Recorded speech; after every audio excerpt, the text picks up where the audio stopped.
নারায়ণগঞ্জের রূপগঞ্জে Asian highway সড়কের কাঞ্চন সেতুর টোল আদায় বন্ধের দাবিতে টোল প্লাজারের সামনে সড়ক অবরোধ করে ছাত্র জনতারা মানববন্ধন কর্মসূচি পালন করেন। এক পর্যায়ে তারা সড়ক অবরোধ করে বিক্ষোভ করেন। এতে সড়কে দীর্ঘ যানজট সৃষ্টি হয়। রবিবার বেলা 11:30টার দিকে সড়কের কাঞ্চন সেতুর টোল এলাকায় এই কর্মসূচি পালন করেন তারা। মানববন্ধনে স্থানীয় বিভিন্ন শিক্ষা প্রতিষ্ঠান, শিক্ষার্থী ও সাধারণ জনগণ অংশগ্রহণ করেন। এ সময় উপস্থিত শিক্ষার্থী ও জনতারা জানান, 2006 সালে কাঞ্চন সেতু নির্মাণের পর থেকে এই সেতুতে চলাচলরত যানবাহনের টোল আদায় শুরু হয়। সে সময় 10 বছর পর্যন্ত এ টোল আদায় হবে বলে জানানো হয়। কিন্তু সেতু নির্মাণের পর 18 বছর পার হলেও এখনো এই সেতুর টোল আদায় করা হচ্ছে। বর্তমানে সড়কের বিভিন্ন স্থানে খানাখন্দে ভরা। টোল আদায়ের কারণে প্রতিদিন দীর্ঘ যানজটের সৃষ্টি হয়। এতে চরম ভোগান্তিতে পড়ছে বিভিন্ন শিক্ষা প্রতিষ্ঠানের শিক্ষার্থী সহ বিভিন্ন প্রতিষ্ঠানে কর্মরত চাকুরিজীবীরা।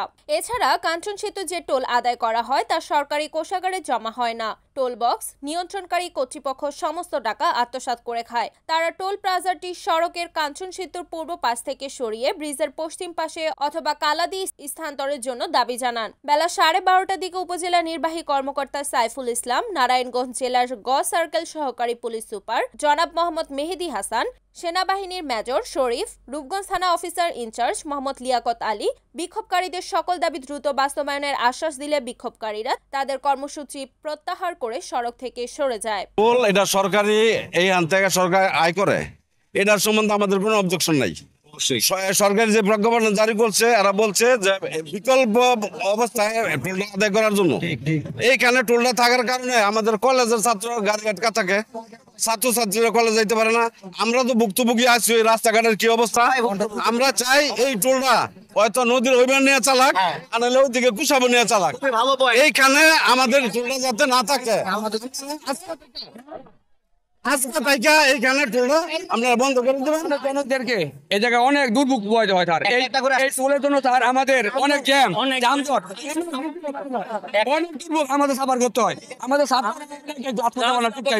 ঠিক আছে, অভিযোগ দিব যে অবৈধ কিনা সেটা আমাদের যাচাই করার জন্য শোনার জন্যই আমরা এসেছি।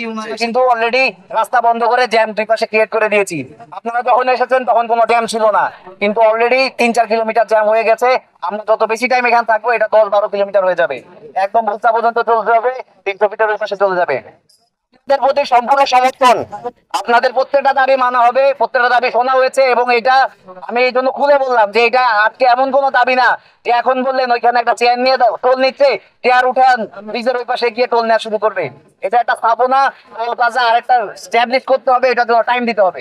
এখানে যাতে কোনো ধরনের অনিয়ম না হয় এবং আপনাদের যে দাবি, এলাকাবাসীর যে দাবি, কারণ আপনারা এই এলাকার বাসিন্দা, আপনাদের প্রায়োরিটি সবার আগে।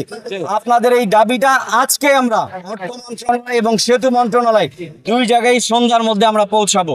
ঠিক আছে, এই সময়টুকু আমাদেরকে দিতে হবে, আপনাদেরকে সহযোগিতা করতে হবে। আমরা আপনাদের বন্ধু, আপনাদের সহকর্মী, আপনাদের সাহায্য করার জন্য আমরা এখানে এসেছি। সুতরাং আপনাদের সহযোগিতা আমাদের প্রয়োজন। এখন আপনারা দয়া করে রাস্তাটা ছেড়ে দিবেন। আমরা এখন চিঠিটা সরাসরি অর্থ মন্ত্রণালয়ে যাব। আপনাদের যে দাবিগুলো দিয়েছেন এই দাবিগুলো লিখে আমরা অর্থ মন্ত্রণালয় এবং সেতু মন্ত্রণালয়, দুই মন্ত্রণালয় আমরা এখন পাঠাবো।